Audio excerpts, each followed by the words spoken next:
And Sarah was 127 years old, meaning 127 years old. These were the years of the life of Sarah. And Sarah died in Kirjatharba, the same as Hebron, in the land of Canaan. And Abraham came to mourn for Sarah and to weep for her. And Abraham stood up from before his dead and spake unto the sons of Heth, saying, so Abraham stood up right before his deceased wife and spoke to the sons of Heth. I'm a stranger and a sojourner with you.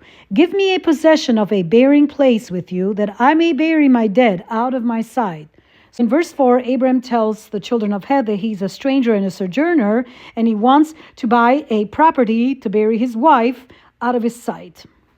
And the children of Heth answered Abraham, saying unto him, hear us, my Lord, thou art a mighty prince among us. In the choice of our sepulchres, which means tombs, bury thy dead. None of us shall withhold from thee his sepulchre, but that thou mayest bury thy dead. So the children of Heth tell Abraham that they are willing to give him their tombs so he can bury his dead, his wife. And Abraham stood up and bowed himself to the people of the land, even to the children of Heth.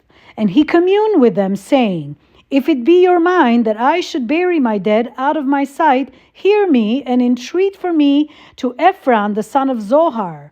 So now Abraham is communicating with them and telling them that if you guys don't mind for me to bury my wife out of my sight, hear me and ask Ephron the son of Zohar, that he may give me the cave of Machpelah, which he hath, which is in the end of his field. For as much money as it is worth, he shall give it to me for a possession of a burying place amongst you.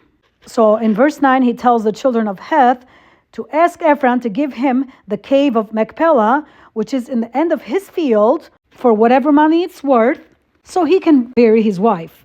And Ephron dwelt among the children of Heth. And Ephron the Hittite answered Abraham in the audience of the children of Heth, even of all that went in at the gate of his city, saying, so Ephron lived among the children of Heth, and he was a Hittite, and he told Abraham in the presence of children of the Heth, in the gates of the city, nay, my Lord, hear me. The field give I thee, and the cave that is therein I give it thee in the presence of the sons of my people. Give I it thee, bury thy dead. So Ephron is telling Abraham that the field, that the cave that is in, he's going to give it to him in the presence of the sons of his people, so he can bury his dead. And Abraham bowed down himself before the people of the land. And he spake unto Ephron in the audience of the people of the land, saying, but if thou wilt give it, I pray hear me, I will give thee money for the field. Take it off me, and I will bury my dead there. So Abraham is saying, if you give it to me, I'm going to pay for the land. And Ephron answered Abraham, saying unto him, my Lord, hearken unto me. The land is worth 400 shekels of silver. What is that between me and thee? Bury therefore thy dead. So basically he tells him, hear me, this is the price of the land. And Abraham hearkened unto Ephron.